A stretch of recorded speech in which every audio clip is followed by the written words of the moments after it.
Old School versus New School, the physio podcast for real people. What experience in physio teaches us and what modern physio is getting right. So you get clear, honest advice to help you move better and do the things that you love. Welcome to Old School versus New School. It's a physio podcast that we've put together with me, John. And me, Sophie. So we're physios with different ends of our career, I suppose. Me with 30 years plus I've been speaking and treating patients, and obviously Sophie being new grad. Newly qualified apprentice, a slightly different route into the physio world. Which we'll talk about at some stage. It's a really good route to get into physio.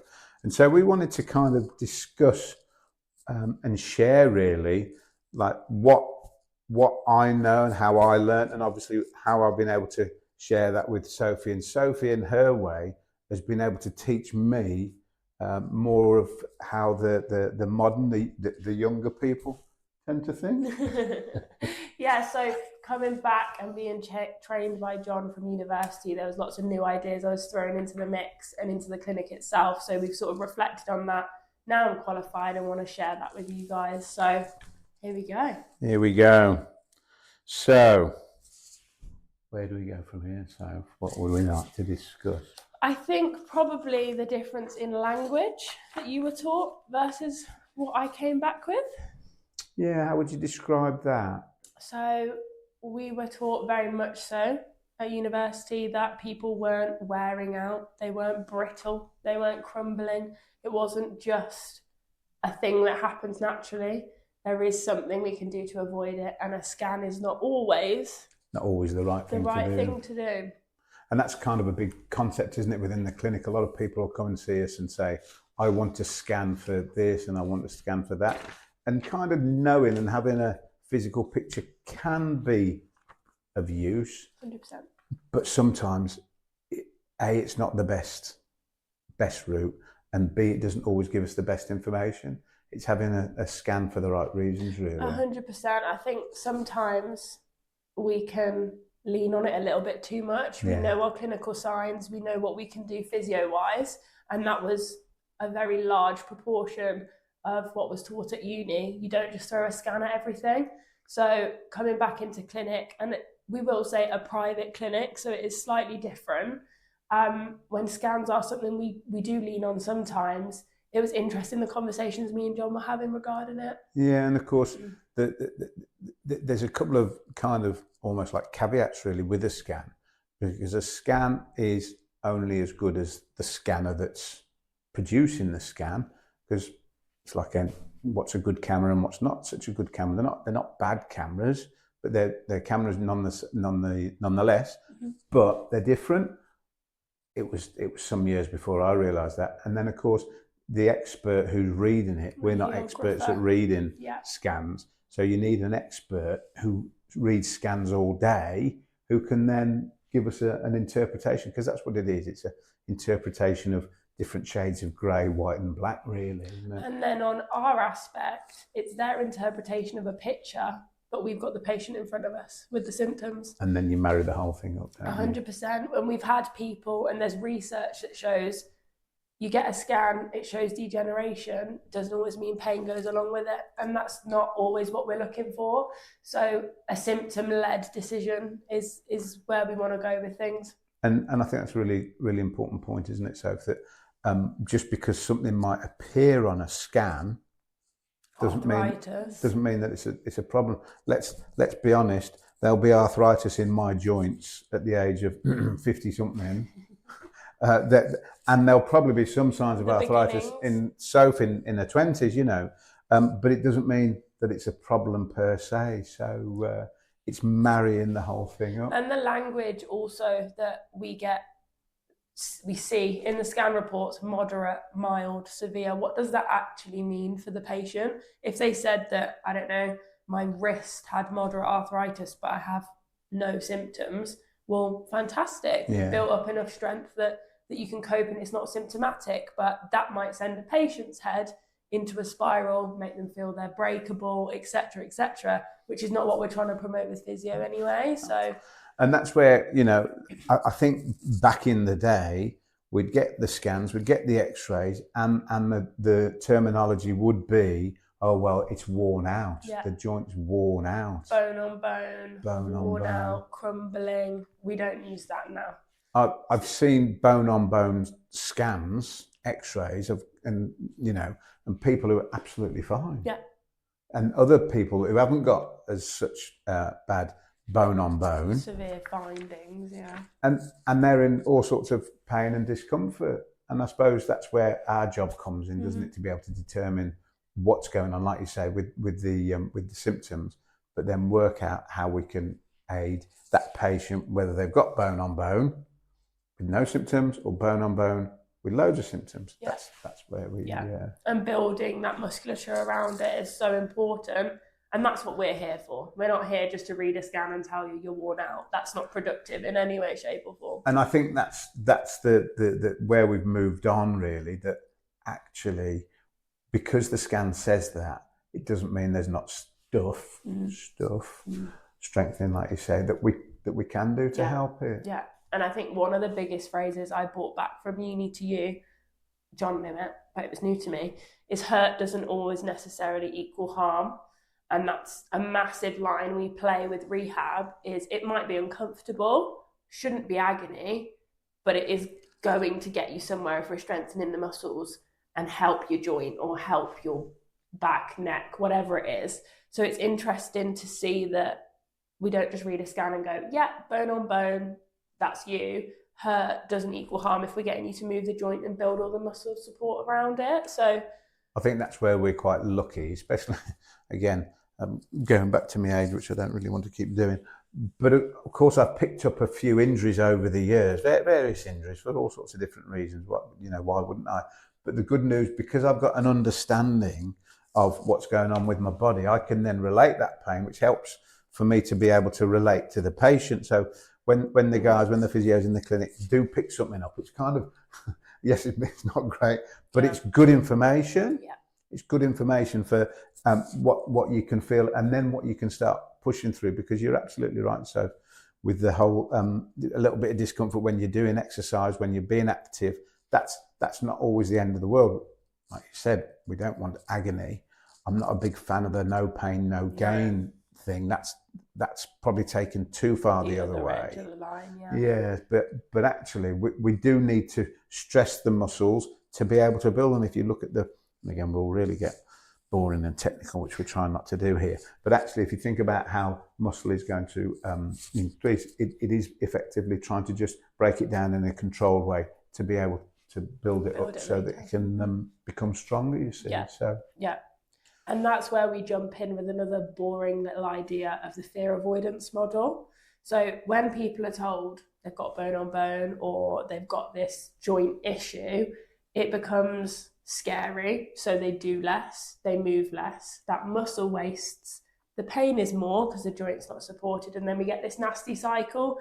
That's where we're trying to jump in here and say, look, hurt doesn't equal harm. We need to push you a little bit to break that cycle. That will end up with your mobility being worse or your quality of life being worse. So that's why we encourage people to keep going. And of course, we've got the clinics, not littered, that's not the right word, but we've got loads of patients that we've seen over the years of, all ages and at the latter end of their life cycle, if you like, who've stayed active all their life and are still fit and active and doing all those things. And they're the kind of people who look 10 years younger, 15 years younger, because they're the ones that keep active, So, because of course, keeping active then is going to help with all the other kind of things, which aren't particularly physio-y, but affect you, like overall health, your overall health, like weight, like, your lifestyle. It's going to affect those things. So 100%. And there's some really good / scary stats about weight being such an important thing. Now, 30 years ago, physiotherapists wouldn't have dreamed of talking about a patient's weight. However, it becomes more and more of a thing in your learnings, wasn't it? Yeah, it's massive, and especially with preparations for things, so like preparations for joint surgeries, replacements, etc. It is a massive number one, infection risk, honestly, but also post-surgery rehab potential is more difficult because there's more load through the joint. However, we tread that line carefully because we can't expect you to try and shift weight when your knee's in agony, and you can't do it sustainably with activity and diet.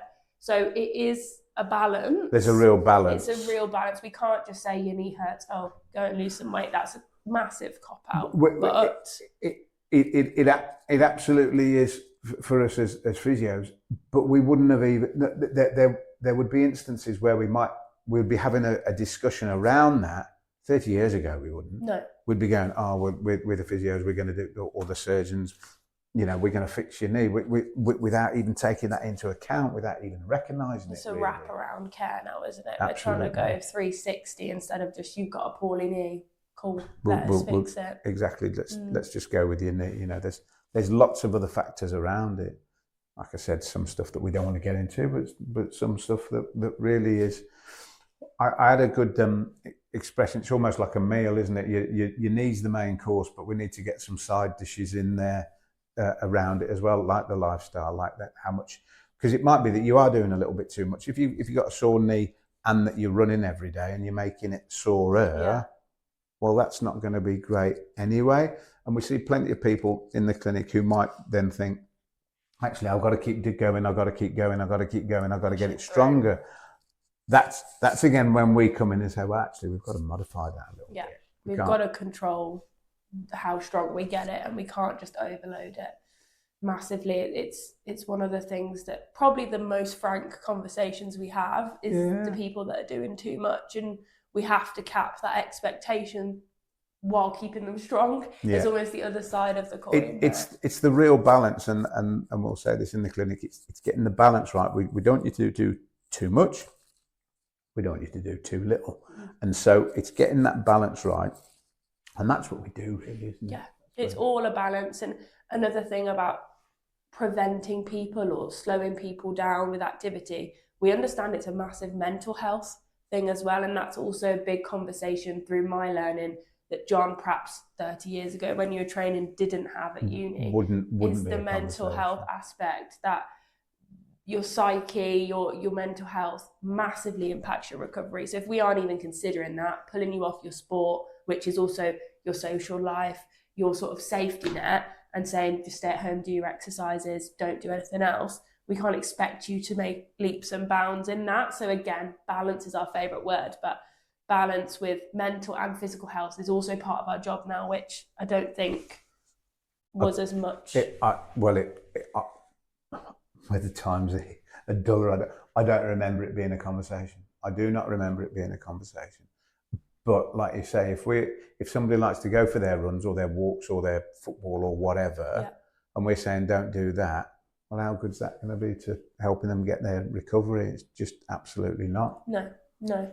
So again, balance, that's what we've got to focus on always with you guys. And you'll probably find us using that word balance, which can get a little bit tedious. But we need some other words for it, but it is our main one. So the reality is there's lots of things coming out all the time. I think one of the things that physiotherapists will be able to give you is the fact that we are able to look at the whole. And again, you hear that term quite a lot, don't you? Looking at the whole. Because we do have a depth of training, depth of knowledge that other people might be able to apply an exercise or give you an exercise or tell you to do this or tell you to do. It's actually us having that knowledge of and background as to why we might be doing that. Yeah. And that's where kind of physio really has been. And I think that was a big learning for me at the start of my career, fresh out of school, coming in thinking, right, okay, physio is exercise. It's 5% of what physio is. It's trust, it's balance, it's making sure people's mental health, physical, diet, sleep, everything is balanced. And that's why it takes 3 years and a degree to train for it. Yeah. But I think we can sort of make it look easy, which is our job, but we have to consider so much of your life and everything around that. I think what you might not realise, because why would you, is how much our brains tend to be going. You might hear silences in the treatment room. Yeah. It's because our brains are going, because there's so many considerations. We'll all ask all sorts of questions, which might, depending on your answers, take us all down a particular path. But we have to consider those things. That's the thing. And I think that's, again, if you think about the 30 years difference, it's more and more of those are being taken on in the, you know, the new perspective of physiotherapy. Yeah, so because physiotherapists started because they were physical trainers. That's how it all started, you know, but it has moved on such a lot. And a massive proportion of my degree was advice and education, which is where I'm quite blended with the manual therapies, with learning from John. But the advice and the education now is probably more of the degree than the physical therapy is, which, again, that communication with patients is the right questions, leading us around the right path, is getting the right solution. 100%. And us saying no heavy lifting, but someone's just had a baby and needs to put them down, you've got to be a human as well as a physio and a friend to the patients themselves. So it's advice and education, but considered advice and education with that. We go to that saying again, don't we? The whole patient, you know, as a whole, not just a poorly knee or a poorly ankle or a poorly back, you know.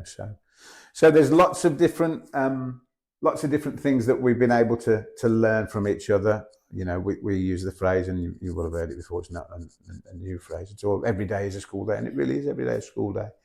And every patient is a different perspective on. So people might come in with a bad back, but no two bad backs are the same. There's always different aspects with everybody. I think Soph made the point about when she started her degree. I still remember starting my degree thinking I'll know everything about physiotherapy by the time I've done my degree, and then get to the end of it thinking, crikey, I don't know anything about physiotherapy. Yeah. And that's when the learning starts. I think that's the other thing that the degree gives you, Soph, is the ability to question yourself. That problem solving and reflection. Yeah. And I think that's possibly the biggest takeaway, isn't it, from the degree? You've got the foundations and you know what to do with information you find, but it's ever changing, so you can't know it all anyway. Even if you left uni and to the day knew all the evidence, the next day you wouldn't. So it is ever changing. Ever changing. And I suppose that's the bit that keeps me going, because I do love to see what keeps evolving. Part of that's quite interesting, because a lot of stuff kind of goes out of fashion, and then when you've been around, it comes back into fashion, if you like, and thoughts and concepts come in and out, which is interesting. Always interesting to me that we're back to eyes, or we're back to acupuncture, or whatever it is. But I suppose that comes down to the fact that there's no right or wrong. You know, there tends to be a good reason behind most of the stuff that we've done, especially if it's appearing time and time again.